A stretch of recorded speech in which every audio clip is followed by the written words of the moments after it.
Right, thanks. So the title of my talk is different from what you currently see on the slides. I want to try to give you an impression of formalization of relevant modern physics that exists in a very elegant way in a higher topos equipped with just very minimal structure.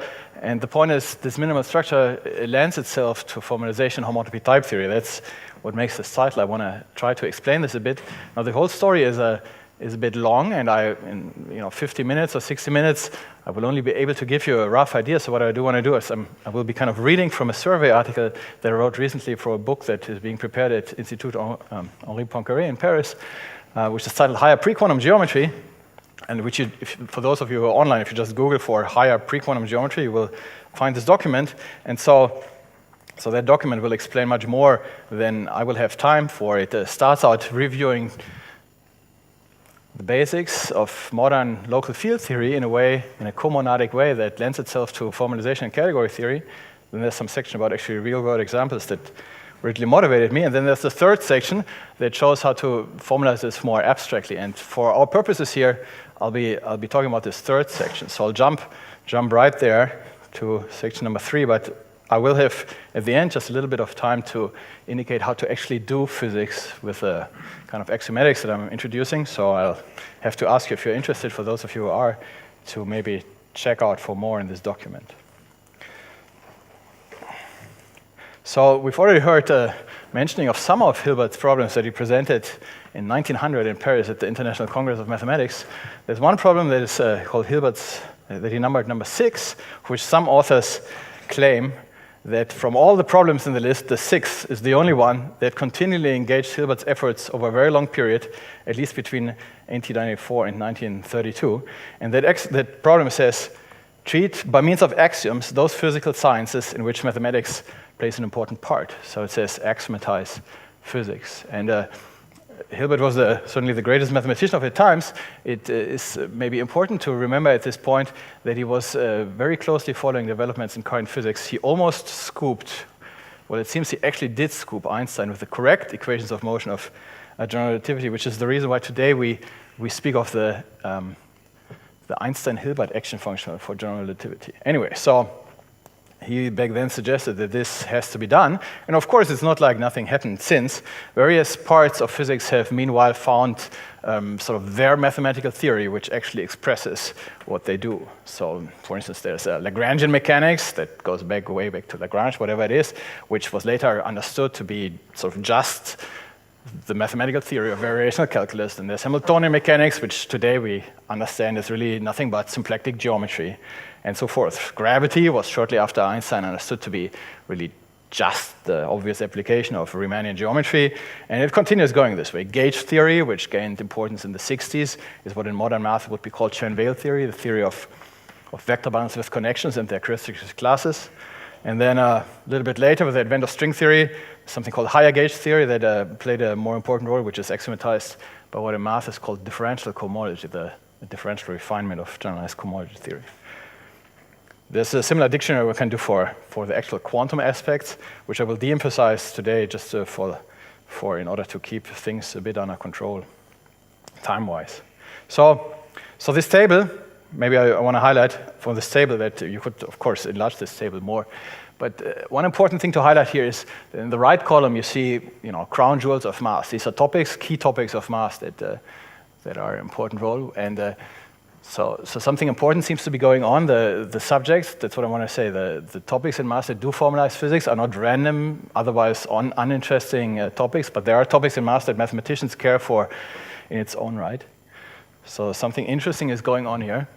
On the other hand, one also sees that it's kind of random in that one has all this list of topics and one wonders, well, it's all supposed to be about one physics, so how is it, why do we have this somehow dispersed list of topics?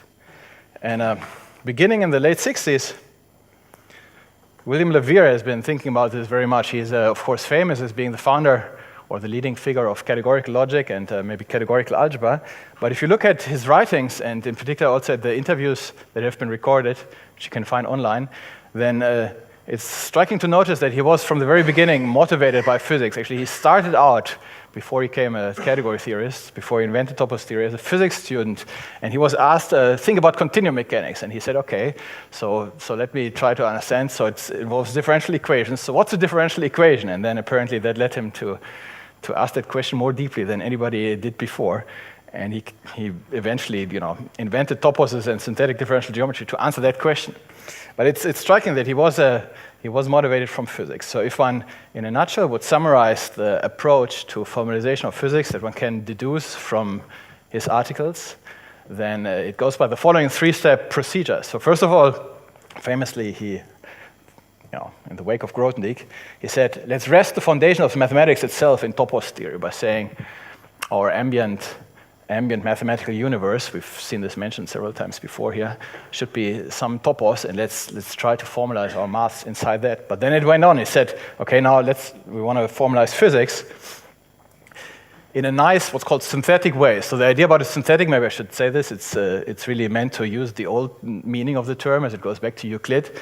But the idea is, of course, you can axiomatize pretty much everything in pretty much any foundation. Say in set theory, you can axiomatize the Atiyah-Singer index theorem, but it doesn't come out in a very elegant way. It's a huge encoding mess, as we have discussed, and it's not you break everything down into pieces and then try to reaccumulate from these pieces your theorem. And the idea of synthetic axioms is that you, instead of kind of axiomatizing the stuff, the atoms that things are supposed to be constructed from, you're trying to axiomatize the properties that characterize them. So you're trying to find natural axioms, those that actually reflect the way that you would talk and think about these objects. And we'll see an example of this. For instance, I'll hope to at least indicate to you how, for instance, the fundamental theorem of calculus follows naturally from a synthetic axiom where you don't go and decompose the real line, into Cauchy reals and set up differential geometry and everything, but where it's sort of just there.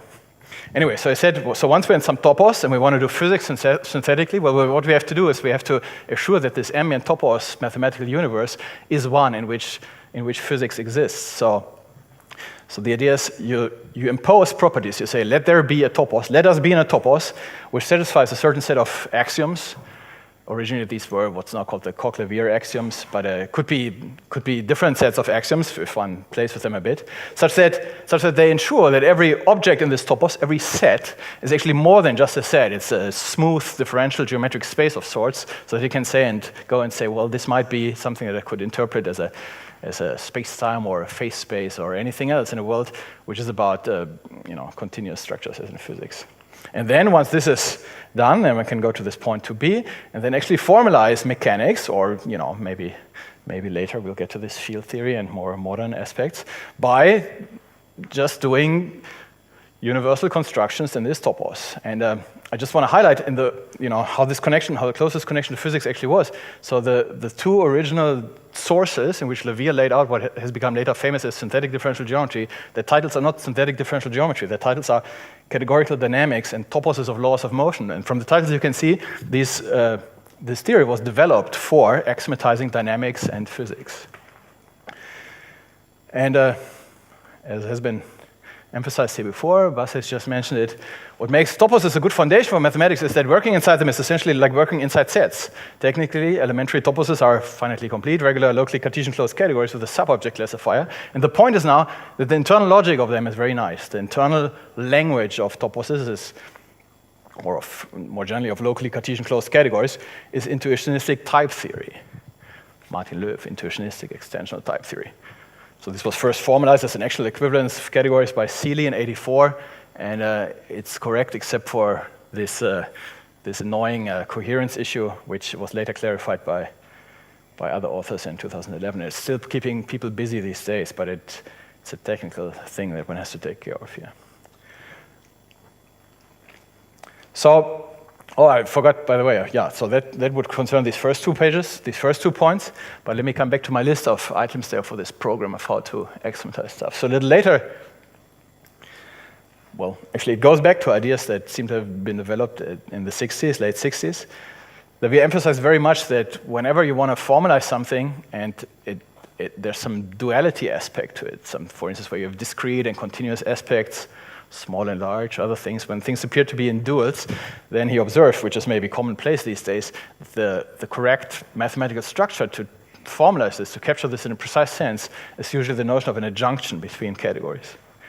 There's a very nice article by Lumbeck, that's this Lam81, that who seemed to have been a colleague or have been around with Levier at these times, and he recalls the times where Levier, maybe by reading Euclid, came up with this idea. And then much later, starting with his very curious note from 91 called Some Thoughts on the Future of Category Theory, he starts being more precise about this. He says, the future of category lies in the study of toposes that are equipped with idempotent monads and comonads that are adjoint to each other, that form dual pairs of monads and comonads. And he emphasized how having such on a topos, and we'll see, this will be one of my main points, we'll see examples of this,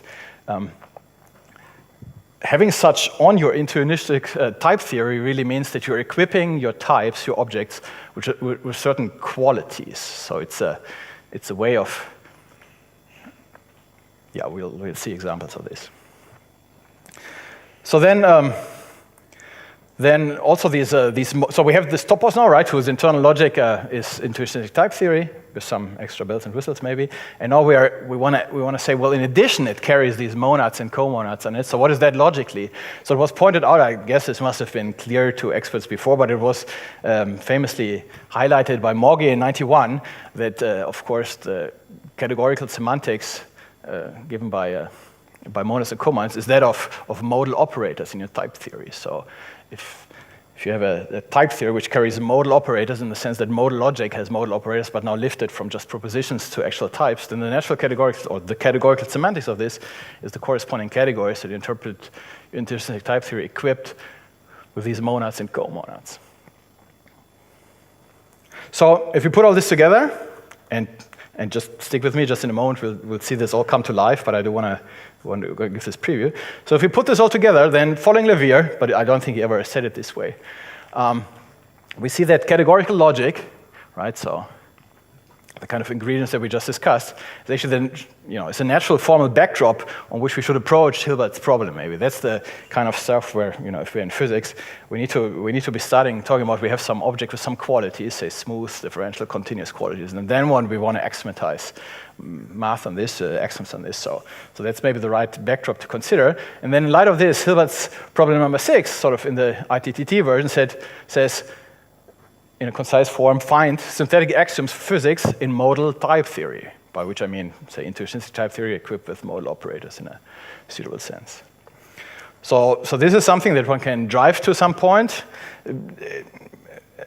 It turns out, however, I mean, if you actually do read all of Levier's articles, even though he was always motivated by this physics aspect, he never gets to the point of producing any physics that physicists would actually take note of. In the end, like in categorical dynamics, he indicates how to axiomatize ordinary differential equations, leaving implicit the idea that say, the motion of a particle or of some machine is always given in classical mechanics by some differential equation. But of course, there's a little bit more physics than just saying, oh, look, we have an ordinary differential equation. I hope to show a bit of what modern physics is actually about.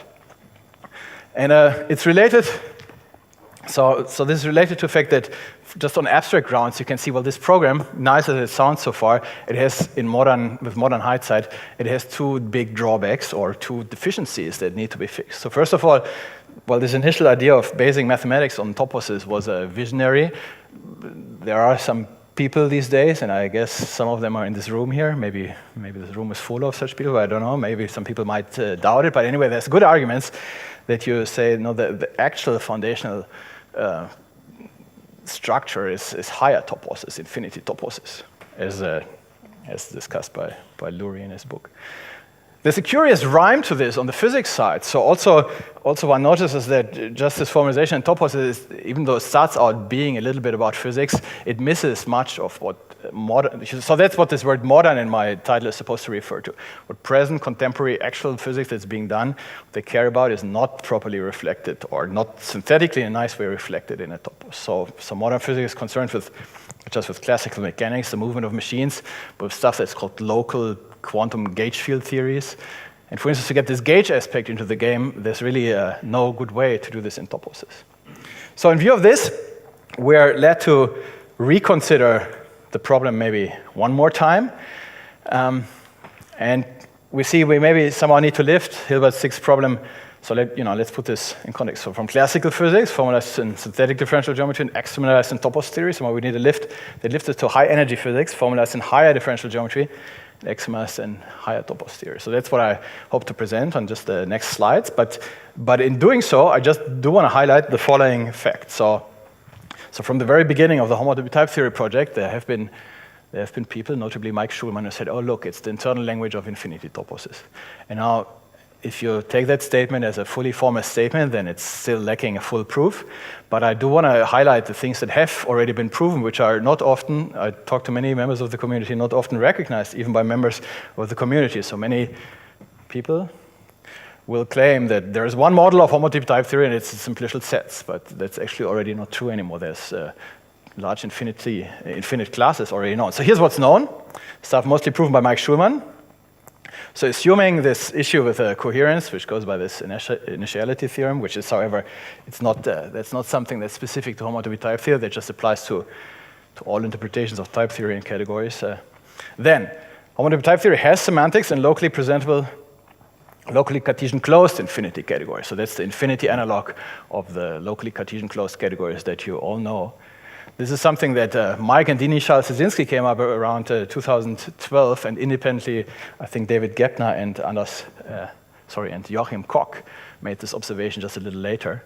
So the proof here proceeds by showing that every locally Cartesian closed infinity category has a presentation by a very nice model category that satisfies the axioms that Mike called a type theoretic model category. And then the point is that it models homotopy type theory without yet the univalence axiom. And then, of course, the famous theorem that everybody knows is that if you do add the univalence axiom in its usual strict form, then homotopy type theory has semantics in this, what I call the infinity-topos of infinity groupoids, hence in the model category of simplicial sets. That's the simplicial set model that has become most famous. But what I want to highlight here is that Mike has actually, in a series of articles, over the years, produced various infinite classes of pre-sheaf infinity-toposes that also satisfy, that also interpret this. So they started out with this article on elegant Reedy categories, where you have certain pre-sheafs on Reedy categories, which was maybe interesting like in itself, but didn't have too many applications. But in this last article he has, like called Schumann 50A here, 15A, he actually ends with a model, he shows that homotopy type theory has a model in equivariant homotopy theory, in the pre-sheaf topos over the orbit category of a compact Lie group, and equivariant homotopy that connects right to what actual algebraic topologists really care about these days. So I think it's a very exciting development. It shows that proving stuff in homotopy type theory now gives you theorems in a context that contemporary mathematicians actually care about. Sorry. Yes, please. Could you remind us what the difference between the... Can you turn the mic, please? What is the strict versus the weak univalence? Yeah, I was just going to say this. So strict refers to the usual way of setting up type universes, the way you find it in the hot book.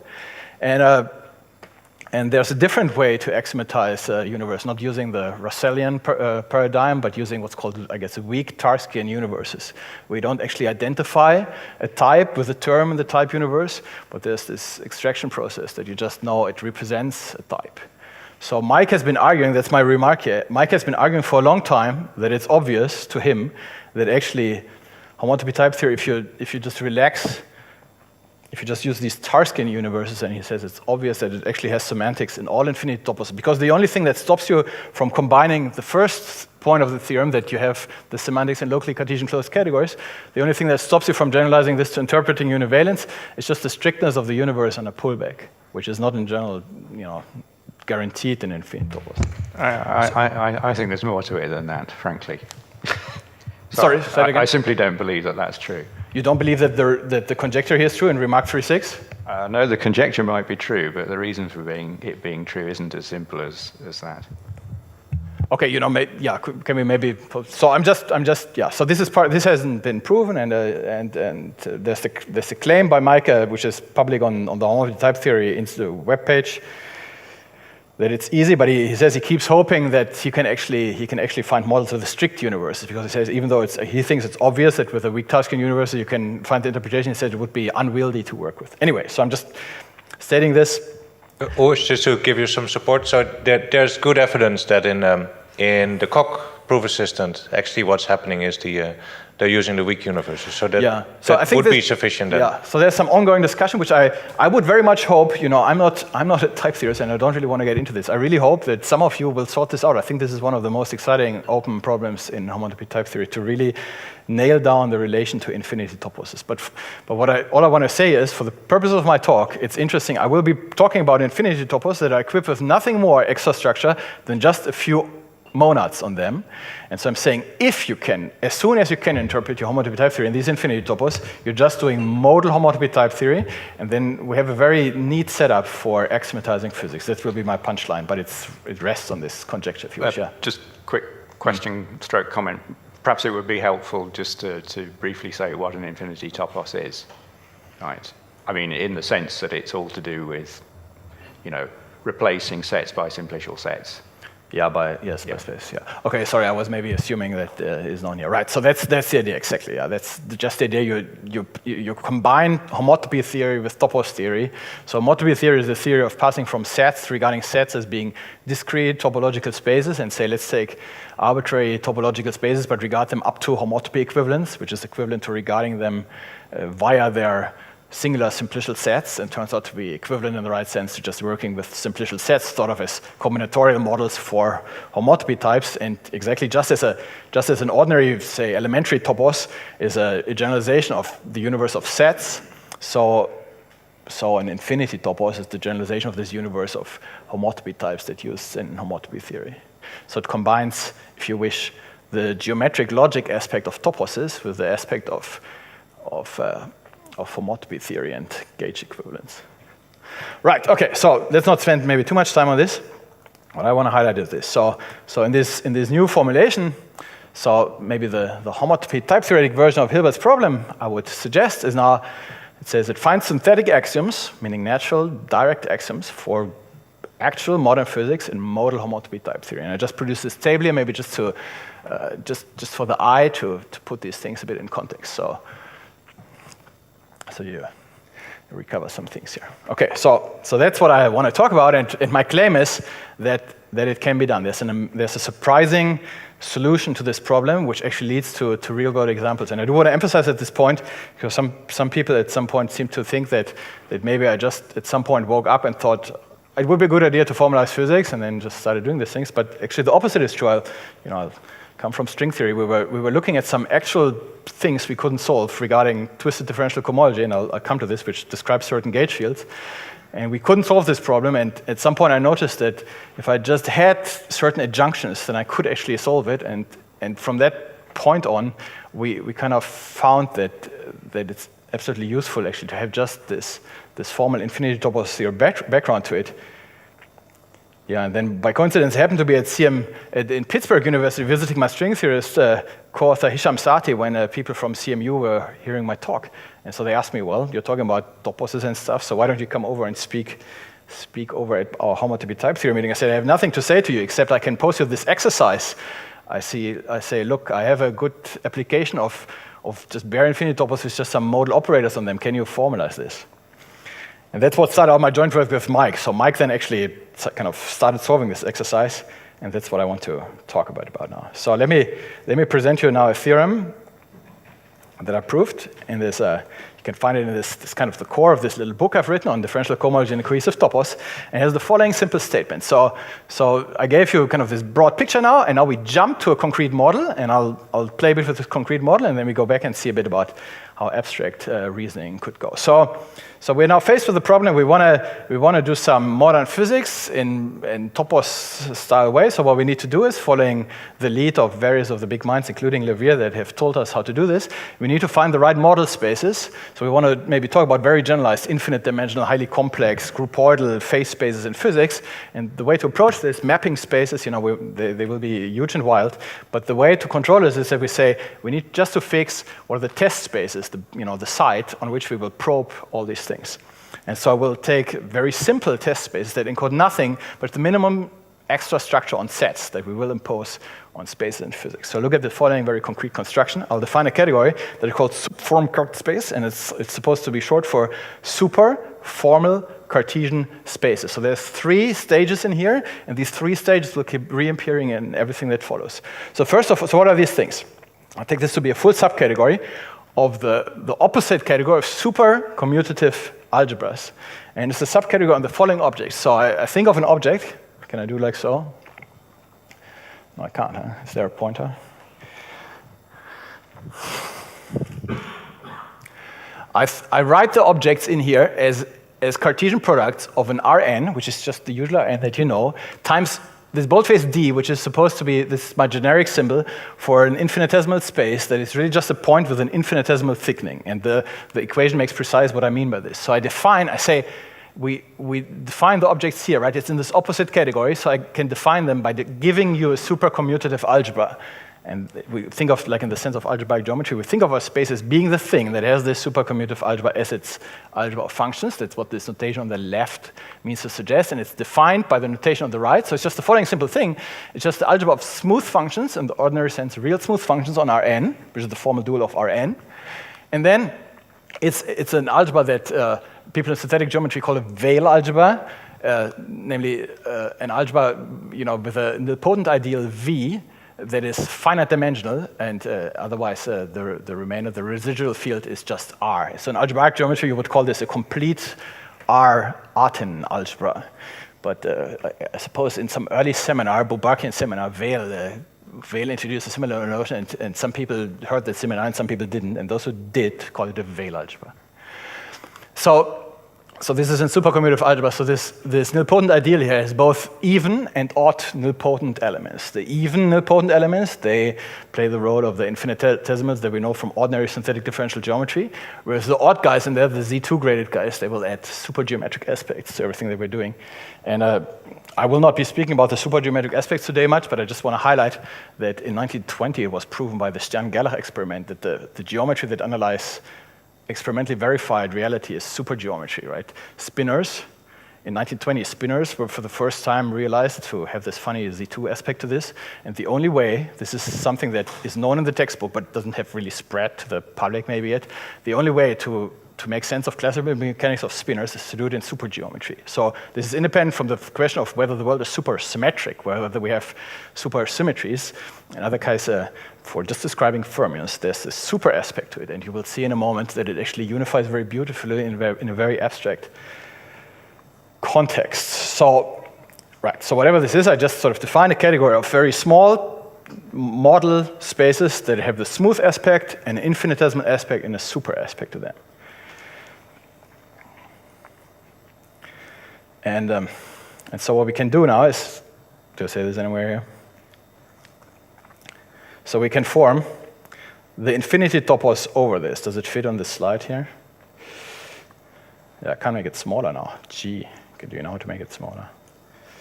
So, yeah, I maybe shouldn't go through all this anyway. So what we can do now is we can take infinity sheaves. Can form the infinity-topos. That's the thing you see down right here. We form the infinity-topos over this side. Sorry, I should be pointing here. Superformal Cartesian spaces or superformal manifolds. And let's take this for a moment to be our ambient topos in which to do stuff. And then what this diagram is just trying to show is that in there sit a lot of things that you all know and love. So this setup generalizes the following concept. Let me just very briefly go through this. So sets, of course, are fully faithfully. There's ordinary smooth manifolds. Then also formal manifolds, so this is the differential geometric analog of what in algebraic geometry are formal schemes. This is not something specific to algebraic geometry, you can do it in other contexts. Super formal schemes, and so forth. Yeah, we'll come to this. There's jet bundles in there. But also since we have this higher direction, since we're now doing a higher topos theory, there's also smooth orbifolds sitting fully faithful in there. There's Fréchet manifolds, diffeological spaces, Lie groupoids, geometric stacks, smooth two-groupoids and all this. So everything that you can sort of combine by using smooth and infinitesimal and supergeometric aspects and homotopy theoretic aspects is faithfully respected in this context. So that's a good sign maybe that this is useful for something. And in fact, this turns out to be the context in which essentially all of modern pre-quantum physics finds its home. But I do want to state now the following theorem, which is due to that. paid first in that book that I've written, Differential Cohomology and Infinity-topos. So it says that this homotopy theory, so this infinity-topos of infinity sheaves on superformal manifolds, carries a system of idempotent infinity comonads of the following form. So there's this big table here which doesn't really fit on the screen. So I start at the bottom. So every topos carries this initial opposition. There's the monad the comonad that just sends everything to the terminal object. And you can check as a little exercise that is left adjoint to the monad that sends everything to the initial object. That's sort of the initial opposition, the initial adjunction that exists in every topos. And similarly, there's a final opposition. There's another trivial case. You can also, of course, take the identity monad and comonad on topos. They're adjoined to each other and form two ends of a sequence of possible such dualities that you can find. So this inclusion sign here means, so I write inclusion. So here's how to read this table. All of these funny little symbols, so I'm sorry for this, these are lots of curious symbols. I needed to find symbols denoting these things. You'll see in a moment why these are good symbols and why I'm not good at taking care of my computer. So each of these symbols denotes the existence of one monad or comonad, so one functor on our infinity category H that goes from H to itself and satisfies certain axioms that are those that you would expect of a modal operator. And so these little turnstile symbols here, which are not turnstiles, they denote adjointness. So the little horizontal guy always points to the left adjoint, so it says here's something that's left adjoint to this. So this means that there's a monad here, idempotent monad, has a left adjoint another thing called the flat monad. And these symbols mean that the modal types are being included. So this is an idempotent monad, so you can ask what are the axes that are sent to themselves under sharp, and the symbol here means the collection of them, the category of them includes the collection that is sent to themselves on a bullet here. So this is a trivial relation, this is non-trivial, but gets more non-trivial as we walk up. So I'll explain the meaning of some of these in a moment, but right now the point is just that it's a very strong structure to have so many. So you can check from the way these things work that for instance this comonad here, which I call flat, it has to be the comonad that every topos carries, which is induced by that every Grothendieck topos carries, which is induced from the global section and constant sheaf adjunction that connects every topos to the base topos. So this always exists, and so the first statement is here, this canonical monad, the global section comonad that exists on every topos. It has a right adjoint, that's already a strong condition. It means that your topos is what's sometimes called a local topos. But in addition, we also go up, we ask that it in addition has a left adjoint. That's another strong condition. It means that your topos is locally infinity connected. That's a technical term. And I'm drawing, these diagonal symbols always repeat, so really we have this adjoint string of three monads, comonads. This is right adjoint to this, is right adjoint to this. But I draw it like so, because kind of for the theory, I won't have time to say this today. It's important that you actually think of this as being one duality, here's another duality, and then there's a duality of dualities between them. So the statement is, first of all, the global section functor has these further adjoints, but then it keeps going. One finds that the modal types of this and of this, they sit inside, so you can't continue this further to the left, but if you just, this is what Levier called this Aufhebungsprocedure, if you just kind of resolve this resolution a bit by including it into something bigger, then you find new monads and comonads which do have a further left adjoint, and we'll see what this means maybe in a second. And it goes one step higher. You have a further inclusion, and you find a further triple of monads and comonads. And if you go through the proof of this, I won't have time to explain this today. You'll see that these three stages that we find of monads and comonads, they kind of they exactly reflect, and that's kind of the point. They give us an abstract reflection of the way we built our site. The site was built from smooth aspects. Turns out that's what's reflected in this adjoint triple here. So this gives what Levier called cohesive or smooth geometry. And then these middle guys, they reflect the fact that we put in commuting infinitesimals, so this will know about the fact that there's infinitesimal directions in our spaces. And finally, this last stage is the abstract reflection of the fact that we had these supercommuting generators in our site. So this really takes care of the fact that we're in supergeometry. So that's where these symbols come from. For instance, this little symbol, that's what physicists use in a Feynman diagram to denote the bosons. And if you apply this monad to any space, it will project out the bosonic piece. It will project out the fermionic aspects, whereas this is a symbol physicists use to denote pairs of fermions, and if you apply that comonad to a space, it will actually produce the even fermionic piece of it. Yeah, anyway, so that's the first little theorem here that I want to present, and the running claim now is, and in the remaining time, which is not much, I will just try to highlight that using just these monads, so sort of forgetting that we knew how we built our topos from a side, using just this abstract structure, we can actually usefully, faithfully axiomatize, naturally, faithfully, and usefully. So there's an axiomatization of modern physics that is not just of academic interest that we actually use to write articles on, that we publish in physics papers, which is, I think, something that hasn't been true for any previously defined physics. So in the remaining, what do I have? 20 minutes. So let me try to give you an idea of the things that follow abstractly now. So let's focus. So for the following here, I'll focus on. We have to do this stage-wise, right? So each of these stages has its theory associated. We'll just focus now for maybe 10 minutes just on these two. So suppose you're just in a topos where the global section comonad here is this further left adjoint. So what does it mean? What can we do? It turns out there's already a surprising implication of just that. In an infinity, so this, I should also say, nothing much surprising will happen if you do this in an ordinary topos. In an ordinary topos, this extra left adjoint will send every object to its set of connected components. So you have connected components, and you can decompose into them, and doesn't take you very far. So in the infinity context, as we'll see now, this has wild implications. The existence of this further left adjoint. So let's indicate it like so.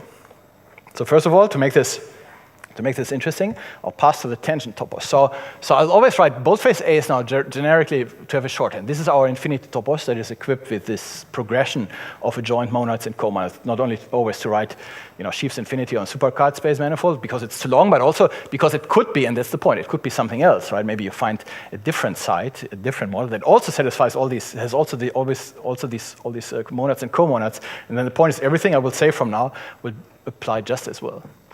So then it turns out, this is a cute observation that André Joyal made a while back, and he's still writing this up, I think, with Mathieu Arnel and Eric Finster, is that then you can build something that Lurie maybe calls the tangent infinity-topos of H. So that's the category whose objects are spectra in the sense of algebraic topology. So sequences of pointed objects in your original topos, such that every next one in the sequence is equivalent to the loop space object of the previous one. So that's the usual definition of a spectrum in algebraic topology. And since this is a concept that is formulated traditionally in simplicial sets or infinity group words, you can actually do this in any infinity topos. And you can look at parametrized spectrum objects on X. So this is a category whose objects are pairs consisting of an object in your original topos together with like a bundle of spectra over this object. So this is an infinity analog of something like a bundle of abelian groups over a manifold. So it's something that you should think of actually in terms of maybe linear dependent type theory. So you have this object downstairs which interprets in your intuitionistic type theory a given nonlinear type, and depending on this is now a bundle of linear types, where linear in the infinity context means spectrum. So Joyal observed the proof is actually easy, even though it looks counterintuitive at the beginning, that this is always itself an infinity topos. And the actual spectra are those that sit over the point downstairs. So for instance, if one takes H to be the ordinary base topos of infinity groupoids, then these are the ordinary spectra, and then one finds that the internal hom from any base object into any such spectrum, that's another spectrum, it turns out, and that's what algebraic topologists call the generalized cohomology of X with coefficients in that spectrum E. But now the point is, one interesting aspect of this, since we're all doing this all parametrized now, you can actually take an object E, a linear type if you wish, that depends non-trivially on a base, and then it turns out, I'll not go through in full detail, maybe through this notation, that then the internal hom in this tangent infinity topos gives you what algebraic topologists call the twisted cohomology spectrum. So there's some further examples here, which maybe I'll skip over, and I want to highlight the following proposition, which is also easy to prove. If our original topos is cohesive in the sense that it admits this first stage of an adjoint triple of monads and comonads, then it's easy to see, right? So if it admits, in addition to our canonical global section guy flat, also this right adjoint sharp and this left adjoint pi infinity, then also this tangent infinity-topos canonically extends these junctions to the linear context. And now here comes something striking, which was just discovered 2 years back. So let me make the following notation now. So whenever we write a modal operator in idempotent infinity monad, I will write overline bar for its homotopy, the homotopy fiber or cofiber of its unit or co-unit, kind of the thing that is left over when you take the original type, its modal projection, and the comparison map, the complement of the modal projection that I denote by bar in the second, in the following. So then you can, given any type now, so let this be, say, any infinity group order, any smooth infinity group, any object in one of our infinity-topos, then you can just write down all these units and co-units that you have just from the flat and the pi infinity thing. So first look at this triangle here. So there's this type here A, and we have this modal operator pi infinity A. So we have the unit map here, and we have the co-unit map here, and we just call that composite beta. But now we can also form the cofiber, homotopy cofiber of this co-unit. So I'll denote it by an overline. And we can also look at the homotopy fiber of this map. So I call it overline pi infinity A, and we get this morphism. But then we can also, combine, and this is where it gets interesting. We can also say, so here we projected out the flat part out of A, and now let's produce the pi infinity part of the flat part. So this is the unit of pi infinity applied to this. And conversely, here you have the image under this morphism under pi infinity. And same here. So you get this hexagon in which every object sits. These hexagons are actually familiar in algebraic topology. They're called fracture squares. Whenever you have two adjoint monads, people can study this. It's very important in the study of localization and formal completion of spectra. And actually, that's not a coincidence, but I will not talk about this right now. And so the theorem says that if A happens to be stable in the sense that it's an object of our tangent infinity-topos that sits over the point, so it's actually just a spectrum. It's a stable type, one for which the omega, the looping suspension junction is actually an equivalence. And this hexagon, which always exists, has very special properties. I mean, both of these squares are homotopy Cartesian, so they're both homotopy pullbacks as well as homotopy pushouts. The diagonals are, well, that's by construction. They are homotopy fiber sequence, cofiber sequences, and the outer boundaries are long homotopy cofiber sequences. So in particular, it says that the object in the middle is now actually fully characterized. If you know this modal piece of it and you know that modal piece of it, then you know the full object is the result of gluing them together over kind of the point where they intersect, and dually. So there's an example here, which I might be very quick with. If you actually do this now in the model that I constructed, this infinity-topos over smooth manifolds, then you can ask, well, let's take coefficients. So this is supposed to be the notation for the Einberg-McLean spectrum on the integers in degree p+2. So suppose you take ordinary cohomology in some degree and take the flat part of ordinary cohomology with coefficients in U1. Then you can ask, what is a hexagon of this sort that it fits in? And then it turns out that the object in the middle is what Deligne introduced in 1971 and called what other people then call Deligne cohomology. So this is what's called ordinary differential cohomology. The thing that sits in here is the refinement of ordinary cohomology by differential form data to something that is called ordinary differential cohomology. So the point here is, and then you see how it's going to be connected to physics, is if P is 0 here, then B2Z, so second integral cohomology that classifies line bundles, whereas this corresponding second differential cohomology that classifies line bundles with connections. So differential cohomology is a thing that takes ordinary cohomology and adds connection data to it. And connections, of course, are what in physics encodes both the gauge fields as well as the Lagrangians of everything. Okay, so this is a quick example which I just mentioned here.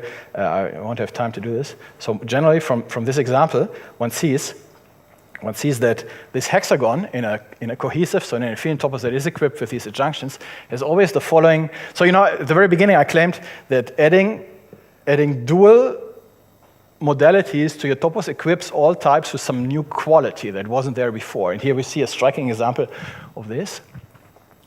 So one finds by analyzing this that every object in in a cohesive tangent infinity topos has the following interpretation. Every object classifies geometric bundles of sorts equipped with connections. And under that interpretation is kind of given by the following projections. So there's always this projection map, right? Remember the previous diagram. It's interpreted as projecting out the underlying shape of the bundle, forgetting the connection. There's this inclusion map, so this always has the interpretation of being the flat connection, so this includes them. And then the co-fiber of this is precisely the curvature, right? The curvature measures the failure of something to be flat. So one gets the curvature differential forms here as that which, so you see it's a curious way of getting differential forms axiomatized in an infinity topos. You axiomatize bundles with connections, then you say, we don't know what the flat ones are, you know what the co-fiber is, that turns out to be given by closed differential forms. So there's kind of a beautiful story here, which I'm just sketching over.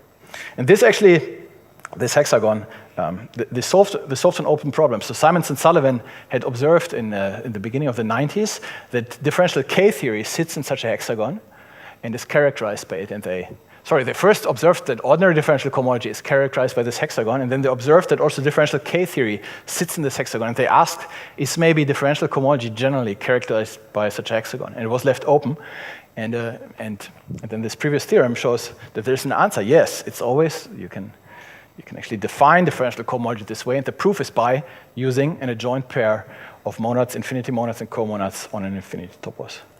So here's another striking consequence that were proven. So B and V is, I should maybe say, this is Uli Bunke, Thomas Nikolaus, and Michael Völkel. So following this suggestion I made that to axiomatize differential cohomology using these adjoints, they actually found these stronger statements, which I had missed, but I'm very happy that they found them.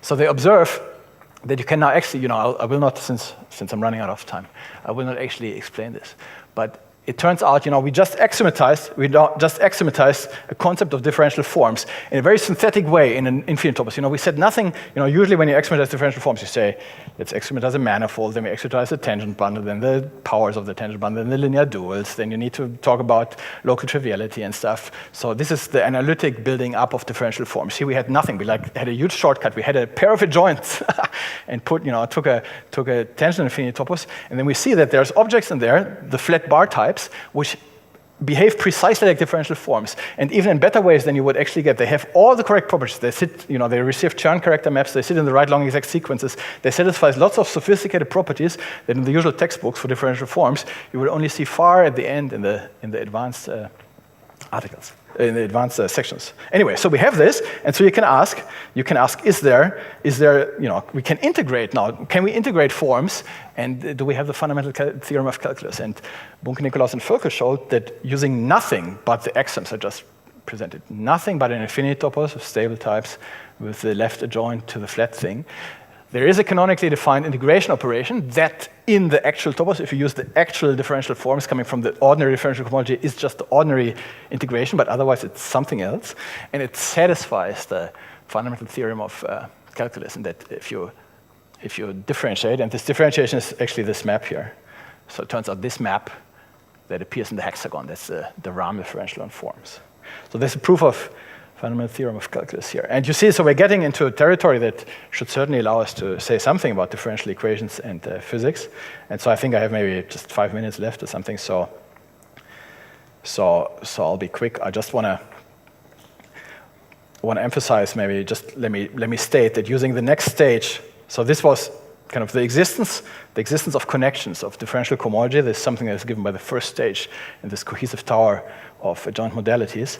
And then if you take the next stage, you can ask, what does the next stage encode? It turns out the next stage encodes abstract theory of partial differential equations formalized on jet bundles.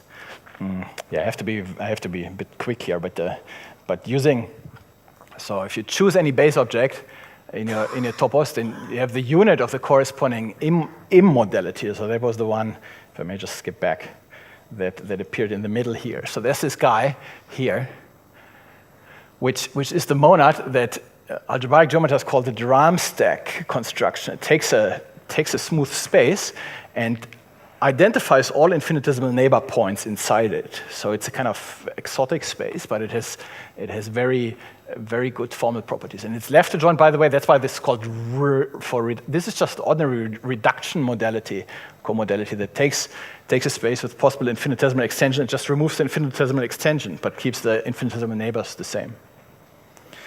So the claim is if you take the unit, right, with all these, claiming that all these are monads and comonads with all the structure maps they have, so we can use them again to generate more modalities. And the claim here is if you do the base change adjunction, you just base change along the unit of this im, you push forward and pull back, or push forward the other way and pull back, you get another adjoint pair of kind of secondary modal operators acting now on the slice topos. And the statement is, the claim, the proof, or the theorem is that this right adjoint, since an object in here is like a generalized bundle over sigma. That's what physicists would call maybe a field bundle or a gauge bundle. And so the claim is this right adjoint that appears fully abstractly this way, since every such bundle, what's called a jet bundle. So it's kind of a big generalization of tangent bundles. It's the bundle whose fibers are all consist of all germs of all derivatives of functions, of sections of that bundle. So these jet bundles are the fundamental ingredient of the modern formulation of variational calculus and local field theory. And so there's a big diagram here, which I won't explain, which says that these differential coefficients, so you can combine this now. You combine the first two stages of these modalities. You have differential cohomology, and you have jet bundles. You can now ask, what differential cohomology objects live in the slice that corresponds to the jet bundles? And it turns out you find a new Poincaré lemma there that allows you to form new ordinary jetty differential cohomology. And I want to close with the following. So this document explains now how to actually do local field theory with this stuff. And I just want to close by showing if I find it, by showing you the one diagrammatic expression of maybe the key point of variational calculus. So this is just the beginning of the theory. One can do more real stuff, but just to indicate to you, we're now in some topos, we're just using these things we constructed, and I'm claiming now there's the following simple diagrammatic expression, which corresponds to correspondingly simple syntactic expression, if you express this logically, that captures the core of variational field theory. So suppose we're on some bundle. So E is now some object in a slice. We're in a slice topos over sigma. Maybe I say this somewhere. So E is some bundle. And so we can equip it with a differential cocycle. We say, so this was my funny notation so this is some higher kind of bundle that has connection data that's given by P+1 forms. That's all it's saying, and all this subscript here refers to the fact that it's actually now the correct incarnation of this on the jet bundle. So this is this thing that combines the jetty aspect and the cohesive differential aspect. And so we can ask, do we have a term of the mapping type here from E to there? And then analysis here, and that is explained in some detail in this file, shows that having such now is precisely the same thing as having what physicists call a local Lagrangian for a local field theory whose field bundle is E. And actually it's better. So one point here is we don't just reproduce the stuff that's in the literature, we actually fix gaps in the literature. So this is explained a bit more in the text. I'll skip over it. So this is actually a global refinement of what the physicists consider. So this data is what physicists would call defines a local field theory. It's a bundle whose sections define the fields that live on sigma, and somehow there's some density here, this Lagrangian density, if you wish, that in some way measures how these fields will contribute to the actual dynamics. So how does that work? So it turns out if you're in this jet bundle formalism and sigma, right, we're in the slice over sigma. Sigma is the initial object. So you can ask, what's the generalized point? What's the generalized element of my field bundle E? It's now a morphism in our slice jet topos from sigma to E, and one finds, well, that's just a section of this bundle. It's a field configuration. But we can also take, since we have this sequence of morphisms now, so we decompose into exact, co-exact pieces. What we can do is we can ask, what's the kernel of this map, right? So this is a group object, actually a spectrum object, so even an abelian infinity group object. So anyway, we can ask for its kernel. There's a canonical point here. And that kernel is, again, another, I didn't actually mention this. It's another object in this slice topos. It turns out this topos of comonads over this jet comonad, That's the category of differential equations. Yeah, I just had this in the headline. Sorry, I'm really going faster because I really have to quit, I suppose, yeah.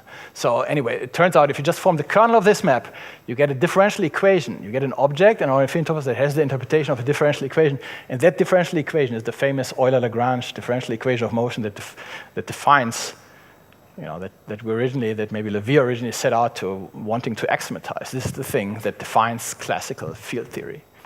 And then you can ask, well, I have this field, and the kernel is the solution space. Is the field a classical solution? Is this field realized in nature, if nature is described by L? And then it's just this lifting problem. If it factors through there, then only then is it a solution. You can also take this Lagrangian and ask, curve was one of the maps in our hexagon.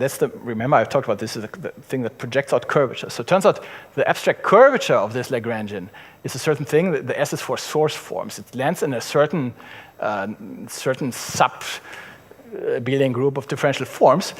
And so this combination here of so applying this curvature, that's precisely what Lagrange already, this is the variational principle. It turns out the kernel here is precisely on those field configurations L on which the curvature vanishes. That's the variational principle.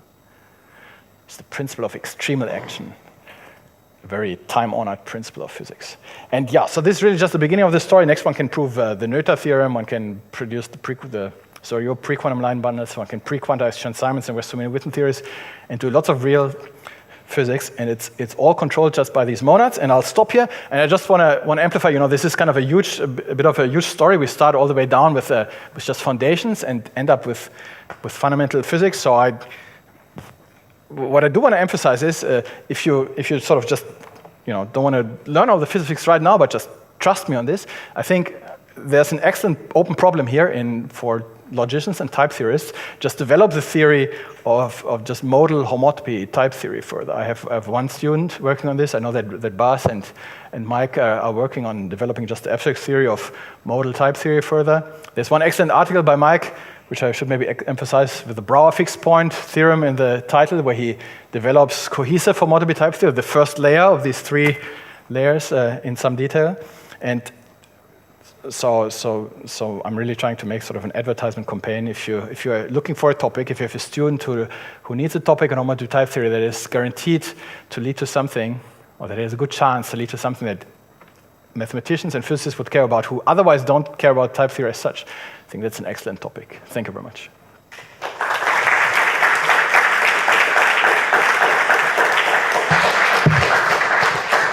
Thank you very much. We have time for one or two questions, maybe.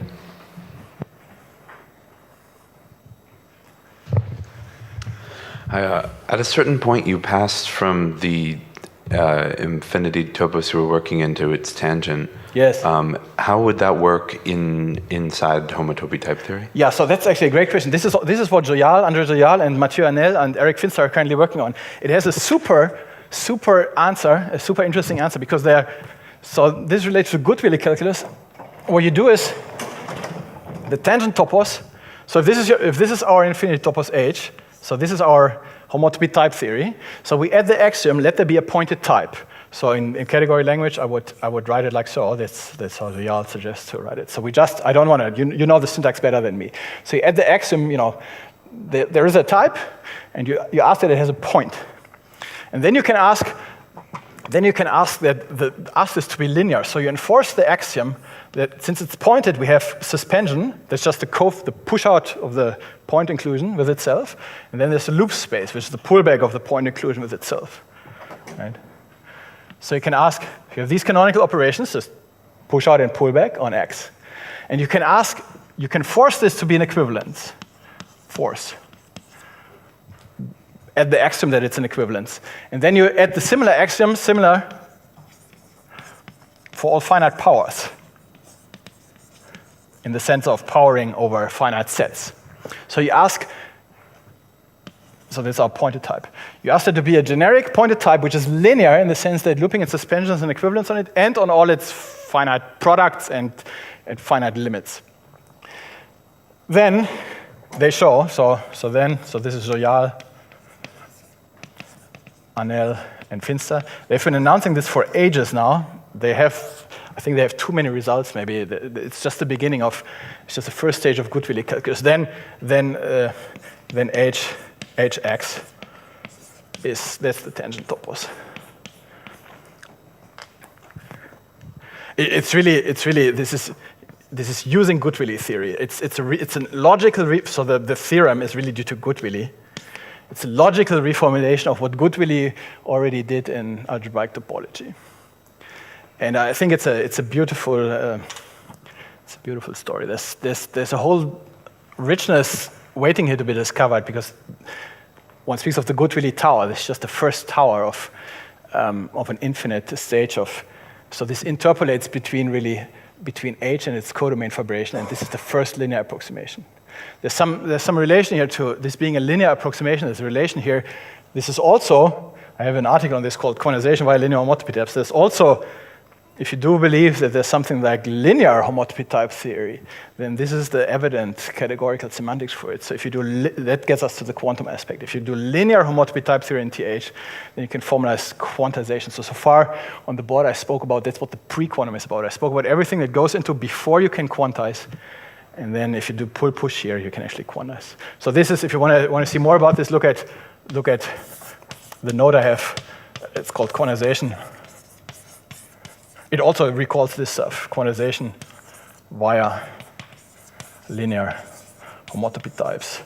So that gives a general framework, and then it proves actually that ordinary geometric quantization can be recovered as KU linear pull-push in this infinity-topos. So it's not just a fantasy, it actually reproduces ordinary quantum theory, but of course the idea is that it will actually be useful for quantizing higher dimensional field theories than just quantum mechanics, and that is still under development.